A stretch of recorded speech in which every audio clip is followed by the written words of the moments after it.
All right, hello everyone. Welcome back to Halo in Review. This is a limited run podcast series consisting of about 10 episodes. In each episode, we dive in depth to each Halo game. We break down fun facts, critical reviews, our opinions, positives and negatives, favorite mission, all those sorts of things. Joined by, once again, BTC Hosticide. Hosty, how are you today? Oop. I'm good, as always. That's right. So let's get into this cheddarful game, CE. Yes, and we're including the anniversary re-release in this discussion as well. This to start it off, the anniversary treatment was really groundbreaking for Halo CE. That had never been done before, and it's kind of now a staple in the Halo series where a lot of the Halo games get re-released over and over and over again. But this was the first time that happened. That was a big deal back then. Yep. Combat Evolved was a fantastic game breaking for the series, as you could say. The first one. Yep. And then it was also the first to get the anniversary treatment. So it's a load of firsts, and this game has been released so many times. Oh my gosh. It has. So I'll break through here all of the release dates of Halo Combat Evolved. You should prepare yourself. There's I think this is the most of any Halo game. So yeah, it definitely. It originally first came out November 15, 2001 on the OG Xbox. It was a launch title with that machine, and it's probably why Xbox still exists today, was that Halo made the launch date of that machine. It came to PC at a later date. That was the, I guess, I wouldn't say infamous, but a very fan favorite Gearbox port. It's September 30th, 2003 on PC. That one I have a lot of fond memories of playing using the high school computers in grade school. Yeah, everyone had like some sort of bootleg version of Combat Evolved on the PC, and they were like on flash drives. And whenever we went into the library, everybody would just instantly set up a LAN party. It was great. Everybody's ready to play. That's right. Oh man, I have problems with the PC version because the pistol is just ridiculous. But yes. Yeah. The Xbox pistol was disgusting. I have to go on a rant about this before we continue. Sure. So if those of you who don't know, there's the Vista. There's like the regular PC pistol, and then there is the Xbox pistol. Well, the PC pistol shoots anywhere within the circle. Anywhere within the circle. The Xbox version shoots dead down the center with, of course, projectile lag. And, of course, if you hold down the full auto, it does kind of start to go out a little bit. But the Xbox pistol, you could actually hit down the center every single time, and you could actually time it, and you could, look with projectiles. And this is the one that you see in MCC now. The PC version is the one where the pistol just kind of doesn't care and shoots anywhere. Right. Makes me so mad. It got. My God. It had a major nerf. Yes, huge nerf. And it's almost kind of sad that you have to play ranked in order to get the same feel as the original pistol, because they added no reticle bloom. Not reticle bloom. I forgot what they call it, but they have a name for it. So it looks like the next release for Combat Evolved was on the 10th anniversary of the game. It was when we saw Halo Combat Evolved Anniversary was released November 15, 2011 for the Xbox 360. This was done by 343. If my memory is right, this is actually the first Halo game that was released by 343, because they did Halo Waypoint prior to that. They did have guidance, like they were working with another company and just kind of overseeing the production of Combat Evolved. But it was the first with their name slapped on it. So I think they also worked with Certain Affinity too. Yes. On Anniversary. Interestingly, they did not ship a multiplayer mode with Combat Evolved Anniversary. It actually shipped with the Reach multiplayer, and that included some Combat Evolved maps remastered in Halo Reach. Which I was okay with. Yeah, That was cool. I thought it was fine. It was just kind of confusing because they said they wanted to have like an anniversary mode in Reach where they try to make the Reach pistol kind of like the Combat Evolved pistol, but it just I don't think it It was really didn't quite. work. Yeah, it wasn't really quite the same. Yeah. Other than that, I thought it was kind of cool going back on like Beaver Creek and all those sorts of maps in Reach. And I think that was a really smart idea because Reach was only a year old by the time Anniversary came Yeah. out. So it was really like if you bought Combat Evolved Anniversary, you're pretty much getting a map pack because back then we still had to pay for maps. Yep. And if you only owned the Anniversary version, you could only play on Anniversary maps. Yeah, But it if wasn't you it wasn't owned like both, ODST where you got yeah, everything. yeah, you had to buy both Halo Reach and you had to buy Combat Evolved Anniversary separately. But if you bought Combat Evolved Anniversary, you could play the maps as well, which it was really weird.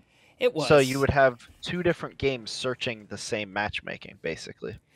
Yeah, I just wish they did it the way the ODST did, where it was just like the complete experience, you know? Yes. Yeah, they gave you the nice little pack, Yeah, yeah. which I feel warranted the um $60 price point, but you didn't have that with this game.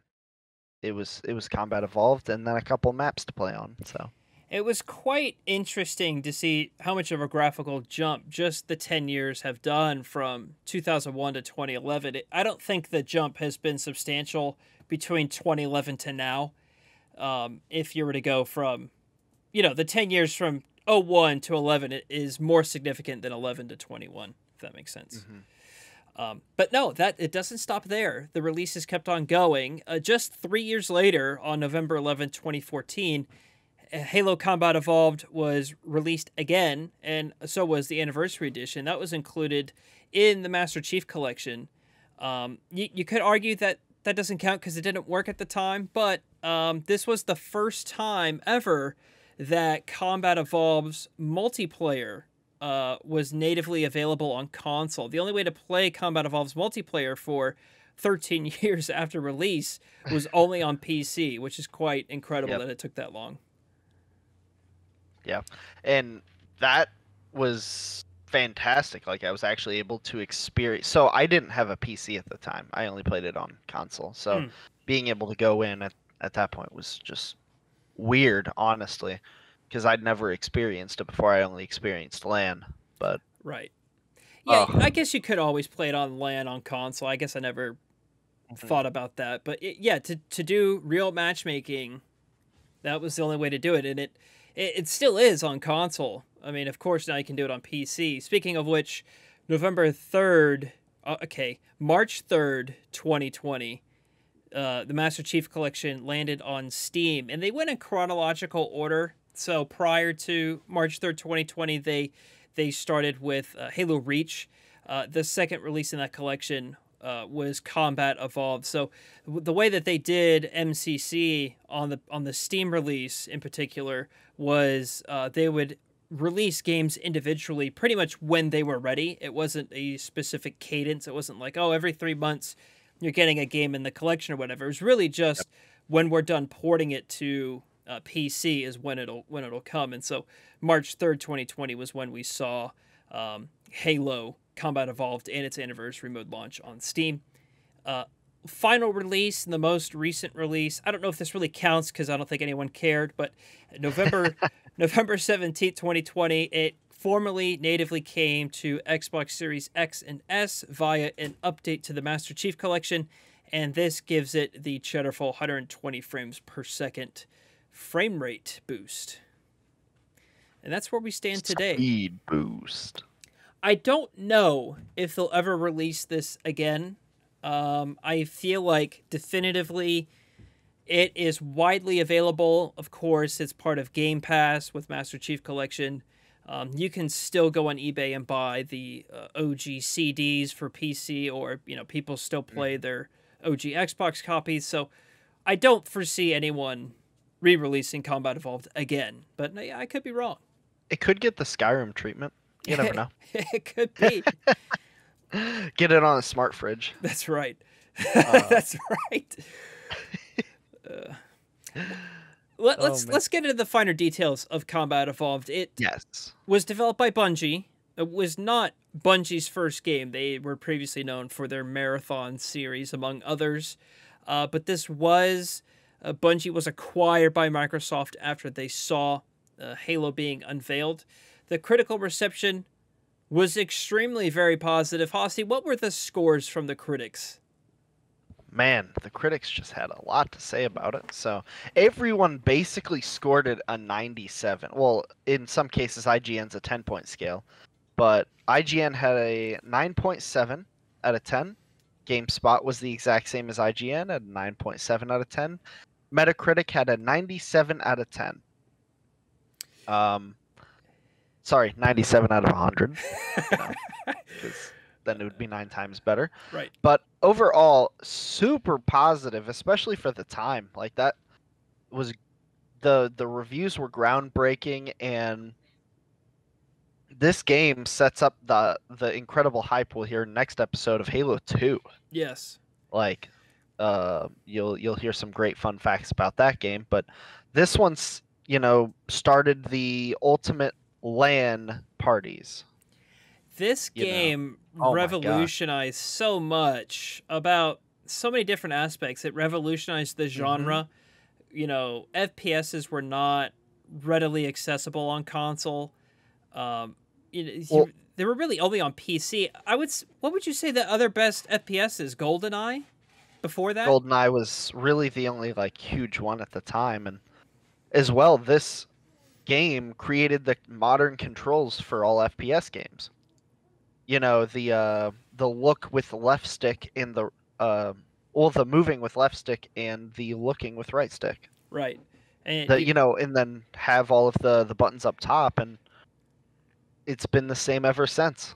It has. I think it just goes to show you how forward thinking it was. I mean, even going back to the original release, it still plays great 20 years later. So you really, even if you're a Halo fan or you're not a Halo fan, I don't think that you can say that this game did not revolutionize the genre. I mean, it completely changed gaming, and it just made console more serious for shooters. And you're right, this is where we really saw the first type of LAN parties show up. People really did not do LAN parties prior to Halo. I mean, I think people our age in their late 20s have really fond memories when they were a teenager or in middle school about going to someone's house with an Xbox and having a LAN party and doing all these sorts of things. So let's jump into these nice little fun facts here. Okay. And let's get started on the craziness that was Combat Evolved. Like, this game started it all. So to start out with the game, it was first an RTS game. The first prototype made for the game. I believe it was called Blam, wasn't it?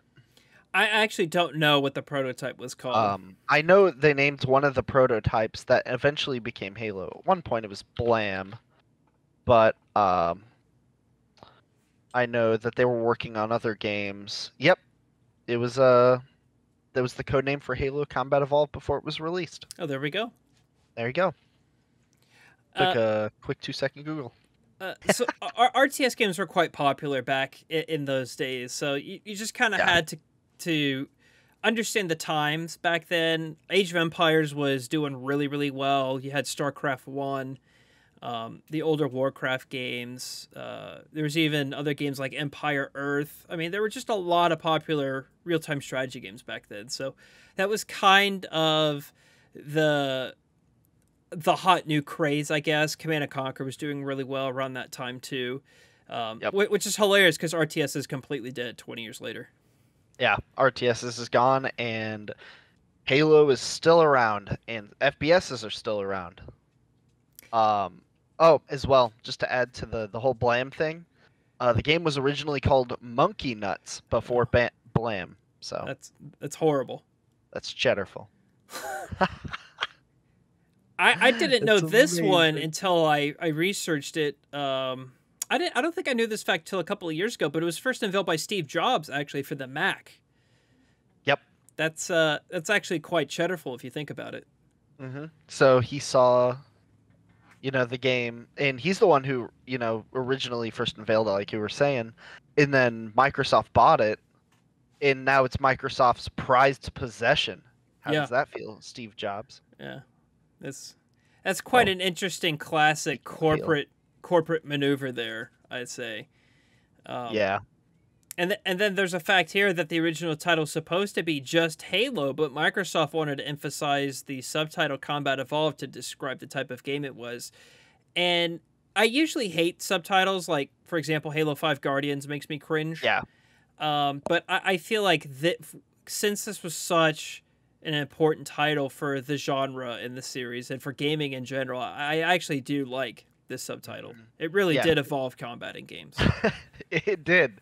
And they chose, this perfect name, Microsoft stepping in and saying that was the best thing that they could have done for the game. Because now when you look back at it, looking at how many Halo games there are, how many books there are, what it's done to involve the industry, it deserves that title now. And like, Halo 5 didn't deserve the Halo 5 Guardians at the end. It just kind of described the game. That was really it. That just increased the So, cringe as well, because yes. people pointed out, like, this is the first subtitle since Combat Evolved. Like, oh, it deserves it. No, it does not. Yeah, play it. That's all I got to say about that. So here's a good one. Most lines of dialogue are actually randomly triggered during combat. That's quite shudderful if you think about it. I like Yeah. that a lot. On top of that, the AI is just built different in that game. Like, you play it every single time you play through campaign, something different happens. You'll have a different engagement on some sort of side of the map. They react to basically everything you do, and they're not just going to come and bum rush you. Or like, if you've ever played any of the Call of Duty campaigns, the exact same thing happens. Like, enemies go to the exact same spot every single game, every single time you play the mission. Whereas here they don't. There's a sort of randomness to it where you come in and something could be different next time. Of course, like, they have their initial spawns and their initial loadout, but they'll do something different as the fight goes on. Yeah. So yeah, I always was fond of the AI in Combat Evolved, especially when you first land on Halo and you see all these Marines that are helping you. I was really ahead of its time when that came out as well. Yeah, you don't even see that in most of the newer games, like getting helped by Marines or as well. Well, I mean, you see it in Halo 3, but you don't see it in any of the 343 era games until maybe a little bit into Halo 5, but that's because they added, Osiris and Blue Team in, but we saw how those AIs went. So horrible. Absolutely horrible. So the next one is some features were cut from the game. Actually, a lot of features were cut from the game. Such as the changing weather system, which we're getting that in Infinite, aren't we? I believe we are. So I think this is the first time in some sort of fashion that we'll see this feature finally implemented since this was cut 20 years ago. I'm assuming this was a technical reason, not because they didn't want to put it in, but I'm just assuming the original Xbox just could not handle a dynamic weather system. I think it'd be different if it was just day and night, but I'm assuming they wanted to add real weather, like precipitation of some sort. So some of just to go over some of the things that they wanted to add to the game but didn't have time, Microsoft was pushing the release pretty hard for November 15th. So there is the Covenant Bomber, which is basically, it's like a Banshee except for it just uses like the Banshee bomb. The Gravity Rifle, it's actually still in the game's code today, but it was supposed to have a bright flash and it was supposed to affect gravity. So then there was another weapon called the Gravity Wrench, which was kind of like a melee weapon.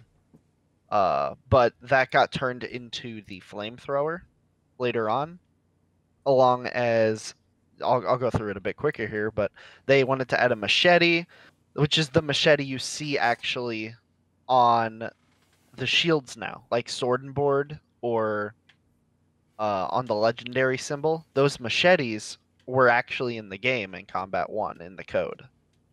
Interesting. Then you had ambient life, like they wanted to add a bunch of like animals and stuff. One of them they actually wanted you to ride. There's a picture of that out there if you want to see it, but there's like 10, not 10, more like 5 or 6 different animals that were supposed to be on the ark. So, Huh. and you know how in Halo Reach where there's that big weird lizard monster that runs around in Nightfall? Those were there's a similar bipedal thing in the code for Combat Evolved. So, Interesting. yes, there was so much cut content from this game, and I am okay with it because a lot of these things, like the gravity rifle or the gravity wrench, didn't really make sense in the sandbox, but the sword would have been really cool. You know, eventually they replaced the machete from their thoughts. They were just going to put it in the game, and then they replaced it with the energy sword finally. I think this is common in most games because even Halo Wars 1 has a lot of cut content in it as well. Mhm. So I think that's just part of the business, as maybe they have all of these plans that they want to put into the game, but as they get closer to release, they realize that it's just not feasible. So they cut out some of the easier stuff. But yeah, that is Shutterful.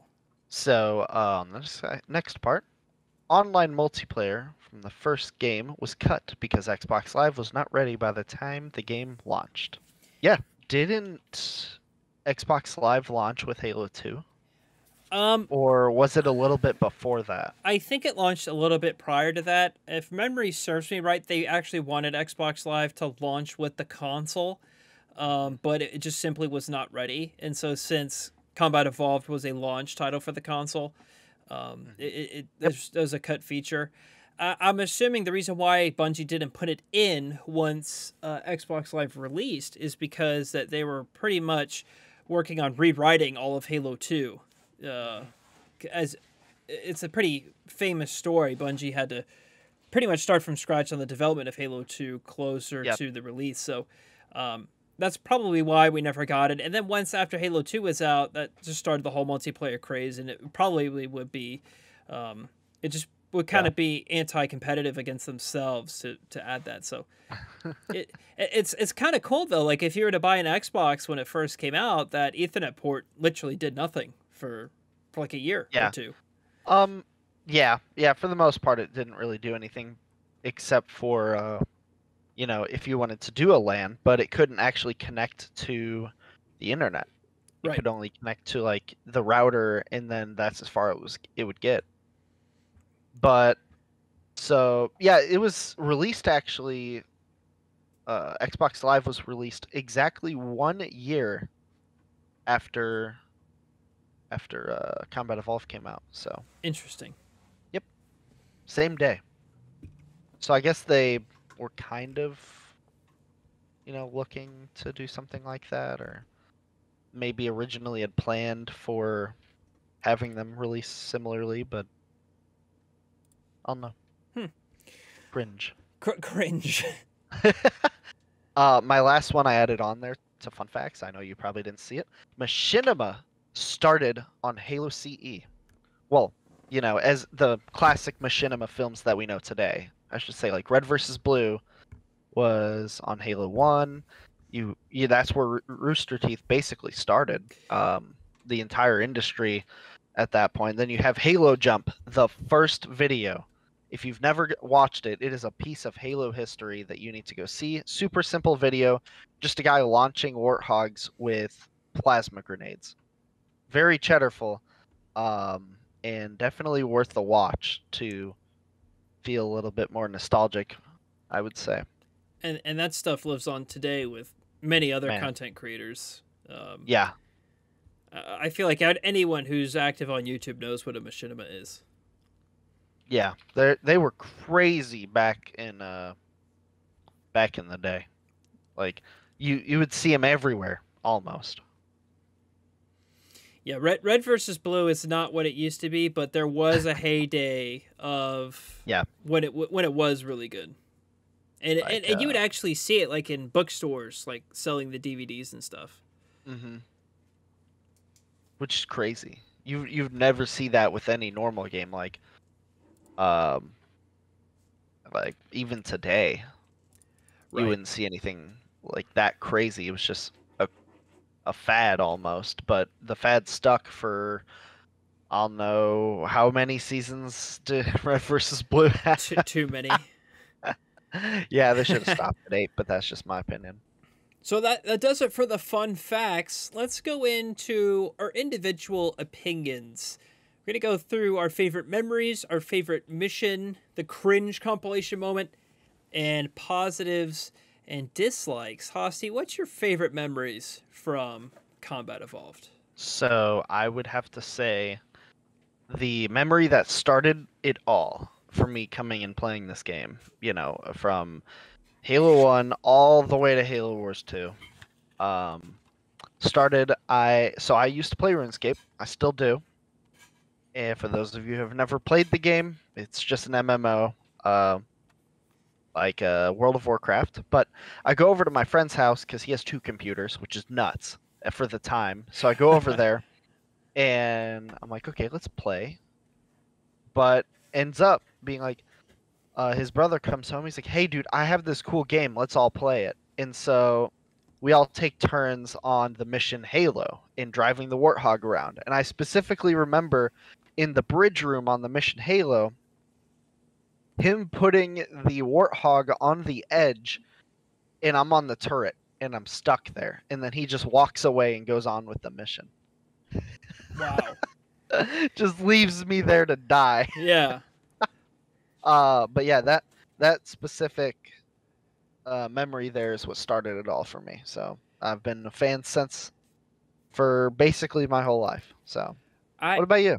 I actually can't recall how I was first introduced to Halo. I think I don't know if I heard about it when I was like in middle school or high school or what I can recall is I remember that there was a mutual friend of my best friend from childhood, and we all kind of lived in the same neighborhood, so the three of us ultimately would end up hanging out all the time. And he said, "How about we all go back to my house and play Halo?" And he had the original Xbox, and we just played custom games and just driving around in the campaign, taking turns playing different campaign missions.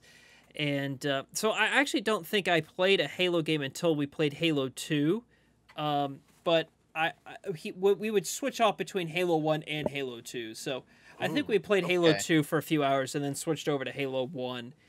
But I ultimately didn't own Halo 1 or Halo 2 until actually the 360 came out, because that was my first Xbox. And on launch day, I picked up Ghost Recon Advanced Warfighter and Halo 1 and Halo 2. Those were the first 3 games. And Raw was a heck of a game. It was. So I still own those Halo 1 and Halo 2 copies. So it's been a special... I guess I like collecting physical games. So that's really a special part of my collection, just because it was really what started my Xbox craze. And I feel like everyone, so to say, learned about Halo through their friends. That's how this game spread. Right. And that was crazy to me because, nowadays you're like, oh, how's this game going to get advertised? There's so many games on the market. Well, they'll be like, oh, we'll just get a Twitch streamer to play it. It's like, no, back then, if it was a good game, everyone was playing it because all of your friends would not shut up about it. That's right. And everyone would talk about it in school. Yep. If you're in school, it would, or if you're at work, or if you have neighbors basically that play it. Everyone knew if it was a good game. And it was just something that was so different than what you had been used to in your gaming world. So My individual Yeah. favorite memory of the game is, I'm assuming this is almost everyone's favorite part of Halo, is when you land on the Halo ring for the very first time and you Yeah. get out of that dropship and the world just opens up. And it's not an open world game, but at the time it felt like an open world game. Yeah. And you felt like the possibilities were endless, and I would spend hours like, running up to that waterfall, or seeing if any additional reinforcements would land, which they do, which is quite cheddarful. Yeah. It's just so cool to see how everyone kind of simultaneously has that moment of landing on the Halo ring as their favorite memory, but they all experience it differently. And I think that there's very few moments in gaming that can replicate that kind of experience. Really, for me, I think the only other game that can give me that sense of, wow, this has never been done before, and this is like truly something unique, is probably Oblivion when you exit the sewers. Yes. And Yeah, it is the same feeling. It really I is. can confirm. Yes. I think that's really the only thing that has kind of replicated that, just that overwhelming sense of joy, and that's probably also why I love Oblivion so much. But that's for another discussion. Yeah, that's a whole different discussion about all of your games of Oblivion. That's right. You have too many copies. I do. Let's get into. I think everyone has the same favorite mission for this game. I should say an overwhelming majority have the same mission. Halo. Yes. So yes, best mission. It is. I think it's the best mission in the campaign. I think Halo, once we get into the negatives, I can get a little bit more detail, but I think Halo's CE suffers from bad pacing towards the mid of the game. It gets kind of painful, actually, in my opinion, but when you first land on Halo and they're introducing you to all these different mechanics, like driving the Warthog and seeing how the AI operates, and you got to rescue the 3 different groups of Marines, but you can go at it from... You can rescue whatever order you want to for those groups of Marines. Yeah. That was crazy, like almost groundbreaking for me, because I would think, oh, looking back at it, you'd be like, okay, I have to go rescue these Marines first because these ones have the sniper rifle, and then of course you would kill them for the sniper rifle. Right. But right. you would kill them for the sniper rifle and then go somewhere else and be like, okay, the sniper's really good in this area, so I'm gonna take it to that area, the really hilly one, and be like, I'm going to use it here. And then once I pick up these Marines, then we're going to head over and do the last part and leave on the which one is that? It's the one that has a firefight map for it now. Yep. I always do that one last. Yeah, me too. I do as well. I usually go for the cliff and the rock area first to get the sniper. Yeah. And then I go to the steep hill one second, and then I go to the firefight map third. I'm sure there's like formal names for this on a forum somewhere. Oh yeah. But everyone has their own way of doing it. Like some people probably want to go to that place first, the firefight map area, and go elsewhere, or they want to just sit around and kill stuff for quite a while, because some of that stuff respawns, doesn't it? I think it like does. the units outside because the dropship brings them in. Yeah. Yep. Yeah. I'm sure. Yeah, you're right. It's just such a good mission the whole way through. I'd say the only cringe moment in that mission is the infamous Cortana line of "This cave is not a natural formation." Apparently, there's like a big story behind why that was put in there. The cave was originally supposed to be an actual cave, but then they ran out of time, so they just made it boxy. Oh, really? That's hilarious. Yep. It actually works great from a lore perspective. Yeah, it really does. And, then you have the world's savior AI telling us it's not a natural formation because she doesn't know what it is. But, she has like a 10 million IQ and she can't... Oh, yeah. She can't figure out what a rock is. Well, speaking of cringe, what's your cringe compilation moment for Halo? I would say the mission where you have to basically assault on the control room. I know it's in that area, like where the Citadel is, but when you have to go all the way up, like you go through a bunch of chasms, and you have to go inside a bunch of buildings and reused buildings, and you get to the top and you have to cross like a bridge to get to the other side. Not like the Foreigner Bridge, but the snow bridge. And I fell off and had to redo the whole mission because I didn't die for some reason. It made no sense to me why I didn't die, but I had to look it up, and apparently if you crouch, you can negate most of the damage when you hit the ground. So that's interesting. I didn't know that, but I found it out after after falling all the way down without dying. I've had that happen several times, but I don't know. It's cringe that you can actually the game allows you to do that. Some of the levels are just too long, in my opinion, and it can be unforgiving at times. But mine has to be the rocket flood. You'll just you Halo 1 does such a bad job of telling you, especially with explosives, where they are. Like, you'll have no idea that there's a sticky grenade about to go off at your feet, or a rocket is incoming, or anything of that sort. And there's been so many times, especially in, like, the library, where you're going down a narrow corridor or something, that you just see a rocket go flying down the hallway, and there's nothing you can do. And when you die, it'll back you up 15 minutes, and or it spawn kills you. One of the two. Yeah. If you've played co-op in Halo 1, you know as the game progresses that it is really unforgiving, especially on Legendary, with this rocket flood. They give, like, all the flood rockets towards the end of the game. It's annoying. It makes you not want to play it anymore. Yeah, and especially when there's, like, you don't know that there's certain weapons that can't kill them. I remember specifically using a sniper rifle to try to kill a rocket flood, and probably how that turns out. Yeah, absolutely. They basically are invincible to them. So yeah, man, that rocket flood are terrifying because there's a rocket flood inside of one of the buildings on the control room, and as soon as you turn the corner, it just locks onto you. Yeah. And just attacks you immediately and kills you. And they can judge like where you're running, and they'll like fire the rocket to where you're running to, not where you currently are. It's incredible. Yeah. It's almost as good as the Wraith's shots. So yeah, the Wraiths can be annoying in that as well. Well, let's dive into the positives. What do you love about Halo 1? What's your first bullet point here for what you love about Halo 1?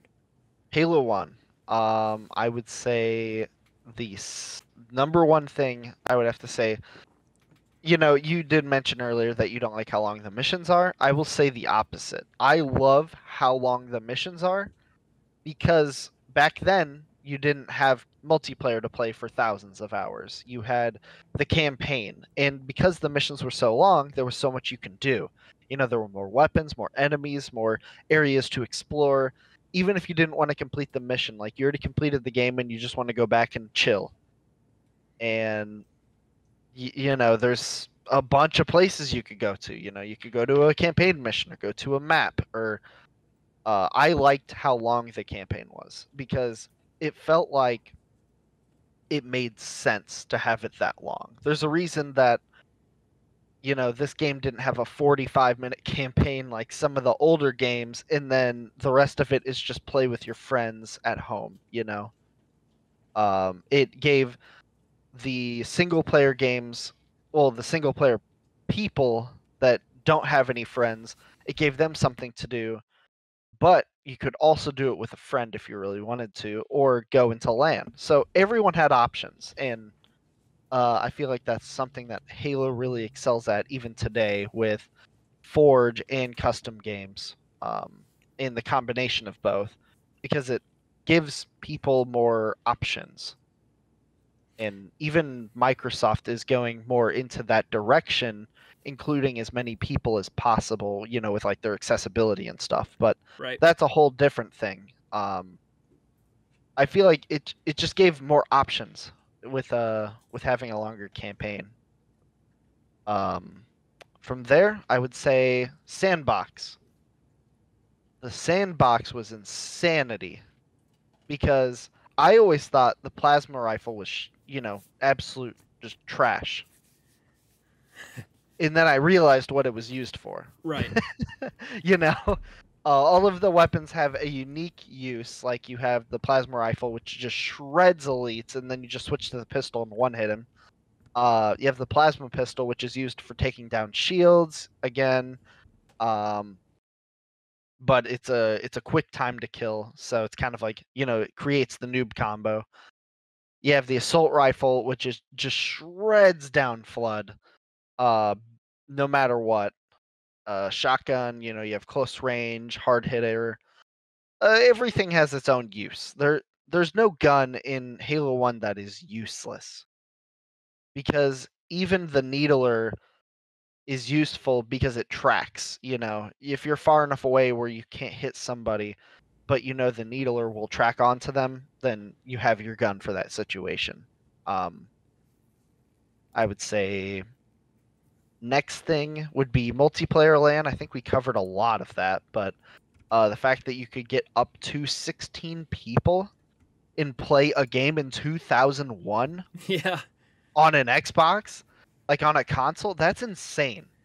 Like that's like saying you could play, I don't know if you could do this, like 16 player Mario Kart 64. Is that possible? No, I don't think it is. Because I don't think the Nintendo 64 had LAN. I don't think it had any sort of online connection. Yeah. Well, I mean just LAN in general, but yeah, it did not. But that's like how it was, because imagine if you have a friend that knows how to mod, you could mod in a like a bunch of warthogs and have a race on Blood Gulch. Yeah. Imagine that, like a 16-player race on Blood Gulch with warthogs. The possibilities are endless here. I would say next thing would be physics. God, the physics were hilarious. They were nice and bulky, and people thought they were really buggy, but I think it made the game just how Skyrim's physics makes the game. It's I don't like the jumping with the physics at least, but I will say that you can throw a grenade and shoot something across the map, or how in multiplayer you can shoot a sniper over to yourself. The legendary sniper video where the guy throws a grenade and then snipes the guy who was trying to pick it up. That's really cool, and I'm glad they at least added that back in Halo 5, because they got rid of it in Halo 4. Hopefully they have it in Halo Infinite. I love the physics, and it looks like they're going that direction with the grappling hook. So, my last two are pretty quick. This game is the founder of machinima, modern machinimas, and I thought that was really cool. It created a community, a very tight knit community at that, and I see you do not like this.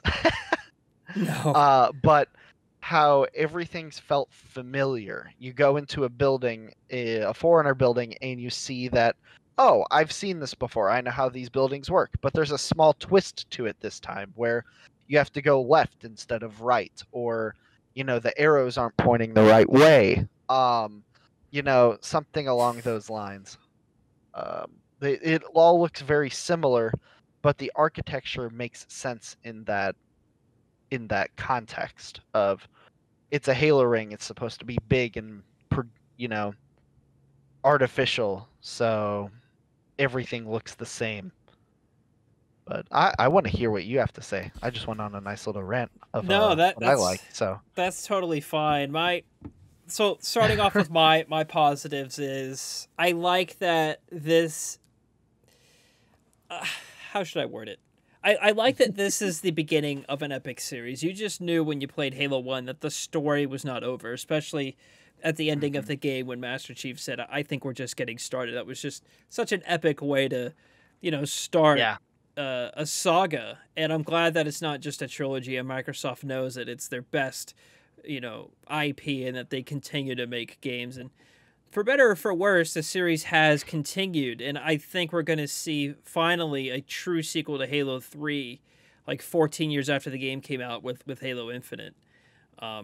like I said a lot at the top of the show, I think that it forever changed the FPS genre. I mean, there's no reason. It's not just a coincidence that there were not a lot of good console first-person shooters before Halo, and then all of a sudden after Halo, the scene just exploded. That's when Call of Duty started taking off, and we saw Medal of Honor doing really well during that time, and it introduced a lot of series that we're familiar of today.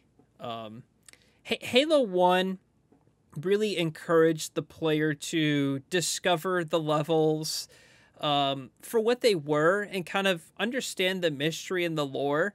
It wasn't until really Halo 4 that we understood a lot about the Forerunners, but you just knew that this Halo ring from the beginning had some sort of evil mystery behind it, and you're just trying to understand what its purpose was. And we understand that Halo is a weapon, but it took a while to understand why it was designed that way, and why it was there to combat things like the Flood, and who were the Forerunners, and why is humanity at a war with an alien species. So there's just so many factions and characters in Halo 1. I just love that there was just mystery to it, and it really enabled you and wanted you to discover more about it. So many games don't do that. They just don't care if you explore it more or not. And Halo begged for you to discover more. And an aesthetic thing that I really like, I love the look of Halo Combat Evolved Anniversary. The nice little quote from their Vidoc about Halo 1 is ancient, epic, and mysterious. Yeah, that's a good way to put it. It is. I realized neither of us mentioned the biggest thing about Halo as well. Whoa, what's that? The music. Oh, that's right. How did we miss this? I don't know. So a lot of people may not agree with this statement, but I actually really like the aesthetic look of Halo Combat Evolved Anniversary. I thought that, especially in instances where you're going through Forerunner made structures, I thought that the way that they did the lighting was really cool. And the anniversary mode is my preferred way to play the game. And I love the look of the anniversary style Marines. It was just, they look so good. Kind of gives you throwbacks to how the Marines looked in Reach, which, from a lore perspective, that makes a lot of sense. But I just think aesthetically, Halo 1 Anniversary looks fantastic. And if you're someone that prefers graphics, I think this is the best way to play it. But, the original graphics are timeless and they are classic. So what's nice is MCC allows you to flip-flop between the two of them. So yeah, play some levels on one mode and some levels on another. Yeah. And I will say, it's great that Anniversary lets you flop between the two, because you have one that's form and one that's function. Yeah. You can always switch back and forth as needed too.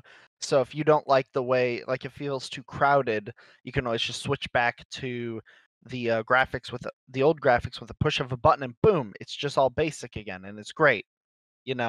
If you're struggling on killing stuff, you can always switch back, and then if you want to, get all the pretty stuff again, as Andrew likes, I personally don't. I like the function more, but you can always just be like, oh, I'll go back to all the pretty stuff.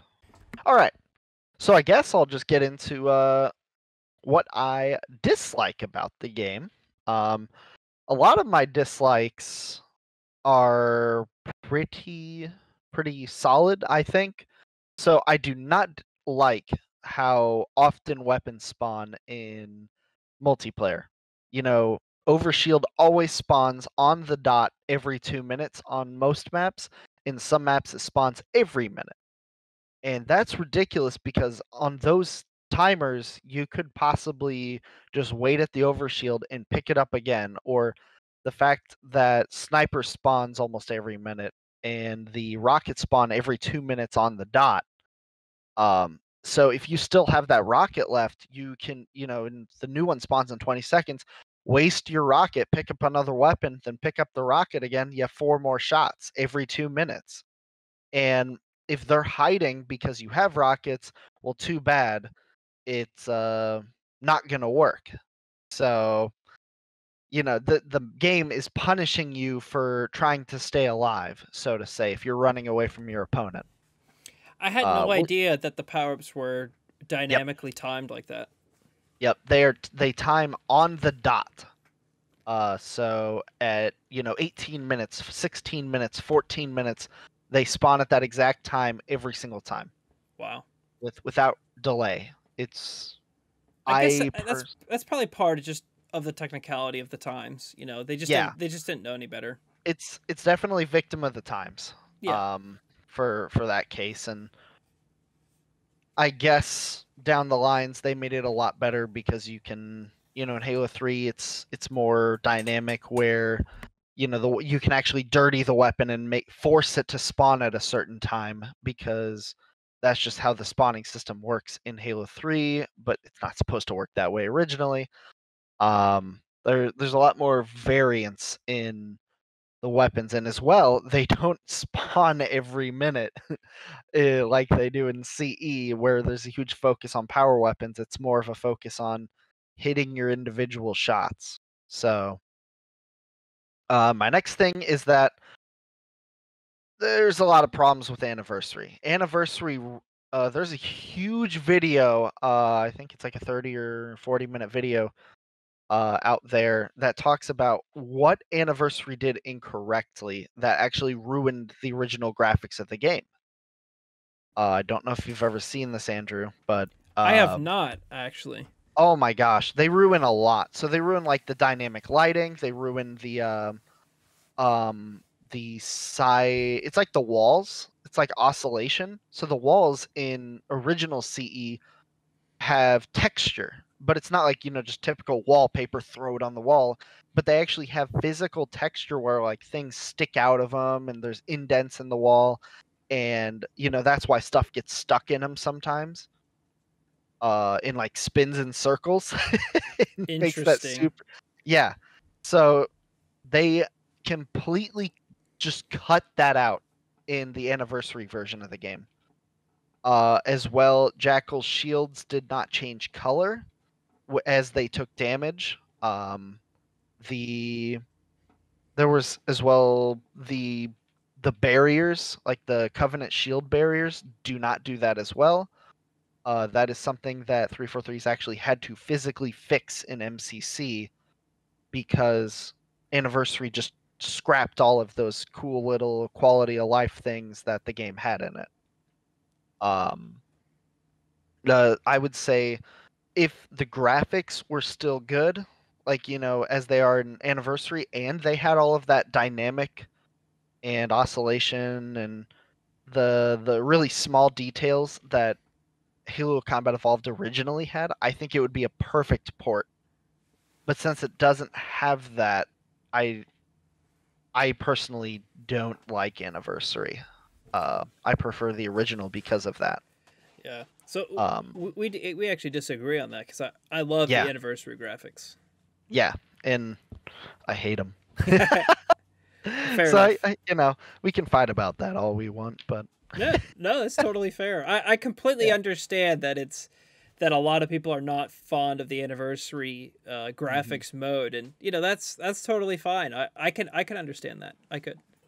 Yeah, and after that video opened my eyes at least to what the game was missing. And I didn't realize it either because I was, when you shoot a jackal, you're like, oh, maybe they didn't have that back in 2001 where the jackal shields changed colors. No, they did. Oh, okay. Well, So, I can put the link to that video in the description for people to check out. yeah, absolutely. Well, I can go on with my dislikes. I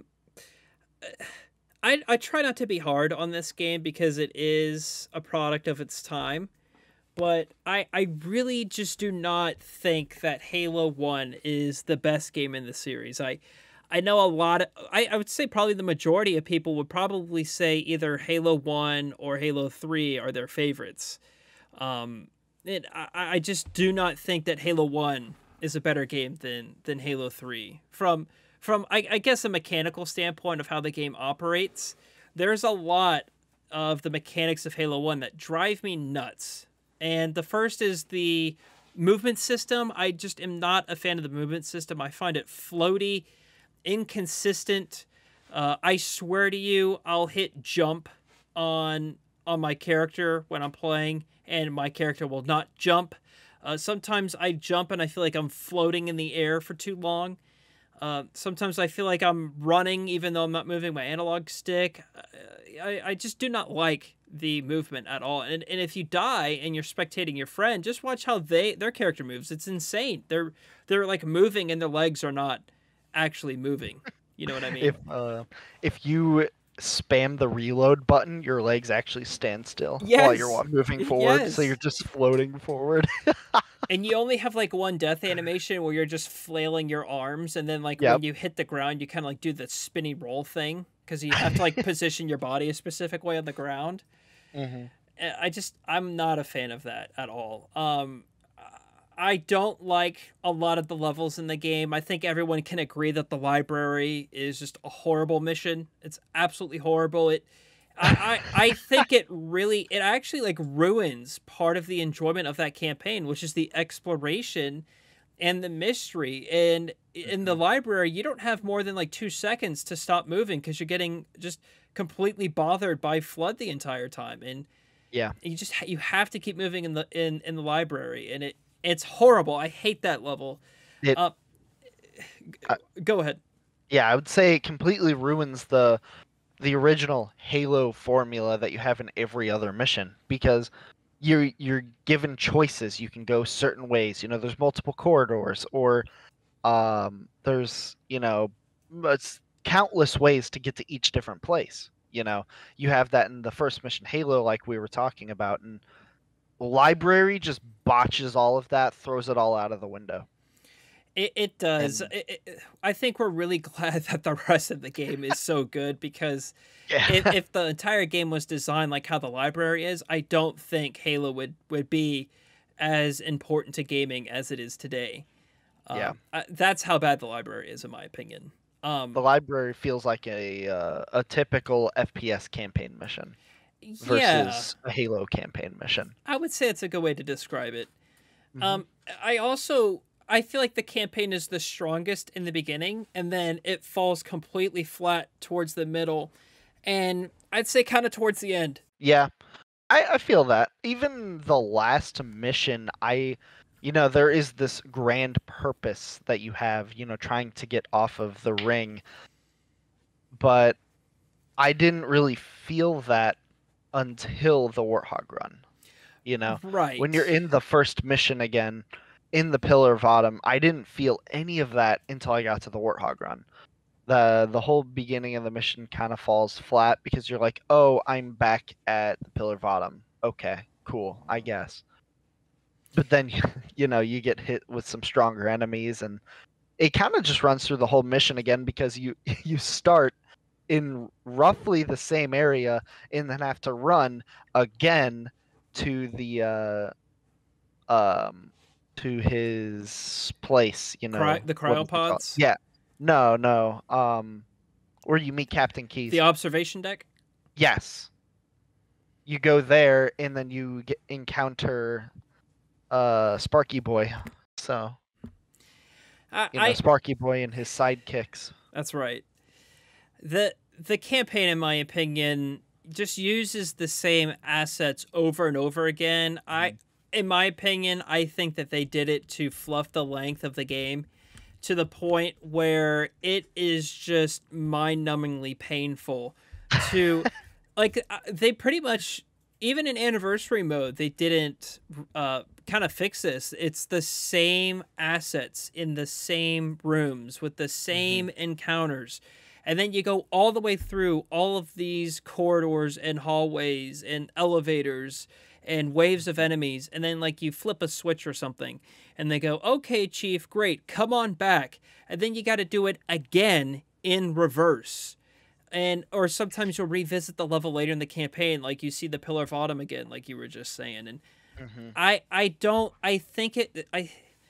you don't see it too much in games anymore. That's kind of like how Metroidvania is from the late 90s, early 2000s. Those kinds of games did that kind of stuff all the time. Yeah. And I just do not think that it makes the series any better because it does it. I understand that, again, like I said earlier, Halo 1 is a product of its time. So I can't really hate it too much. But when you, for instance, take the campaign levels in terms of the pathways from Halo 1 and then you go to Halo 2, it is immensely better in Halo 2. There's hardly any backtracking in Halo 2, if I remember right. You're always I don't really think there's any. You're always progressing, and there's always new assets. Once you get on to some of the Covenant ships in Halo 2, you do see a little bit of reusing of assets and stuff, but it's nowhere near to the degree of Halo 1. And that just really bugs me. It makes it to the point where I don't want to play it because I feel like I'm just seeing the same thing over and over again. So really, the middle of the campaign I try to avoid, but the first 2 or 3 levels of the game and even the last level of Halo 1 are excellent. I think it's real good. And I think that pretty much sums up a lot of what we had to talk about with it. I mean, we had, great campaign, but too much fluff. We had a great multiplayer experience, the first of its kind. And, it was a groundbreaking work for the entire FPS industry. Yeah. And they worked on it pretty, I would say some solid work on it for Halo 2. With their differences and how much they reworked the game to become the classic game it is now. And we'll see more about that in the next podcast episode, but I think that Halo 1 deserves the review scores that it got at its time, but I think that this game has not aged as well as some of the other ones in this series. Like, I think Halo 2 has aged better than Halo 1. But that's not to say that Halo 1 is a bad game. I think that this is a requirement for someone to play in the Halo series. There's so many games in this series now, I don't know if it's best to play with Reach and then go into Halo 1 or do Halo 1 and go into Reach. Because you're really kind of going from one extreme to the other in terms of the design and the mechanics and how the game operates. But there's no question Halo 1 is an excellent game. The gameplay is fantastic. The moment-to-moment combat is great. I just have some personal problems with the controls and how you reuse the assets. But this is on the Mount Rushmore of gaming. Halo 1 is up there with, some of the other great games of all time. So if you haven't played Halo 1, there's really no excuse. If people want to play Halo 1, it's on Game Pass. It goes on sale quite often on Master Chief Collection for both Xbox and Steam. And or if you still have some of the older machines, Halo Combat Evolved Anniversary, the 360 release, is backwards compatible on all Xbox One and Series consoles. And even the OG Halo 1 disc works on 360 consoles too. So there's a lot of ways to play Halo 1 today. Yep, and play it if you haven't. It's a piece of history, and you'll be like, oh, this is just a COD copy. Well, I'm sorry to tell you, it's the other way around. This game created the genre it is today. That's right. That's my thing is you have to go back and experience you don't have to, but you have to go back and experience the history and where the basic, I would say, the flow of combat came from that we see today. Yeah, I agree. Yeah, I agree. It's an excellent game, and you should play it. Do it. Well, I think that's going to wrap up this episode for our Halo in Review series. There's going to be a playlist for all of the episodes that we've done. We'll be back next time for Halo 2. I'll drop a link for that. I'm excited. I am. I love Halo 2. That's going to be a great. That's going to be a great episode. Hosty, thank you for your time. Of course. And we will be back next time with Halo 2. Take care, everyone.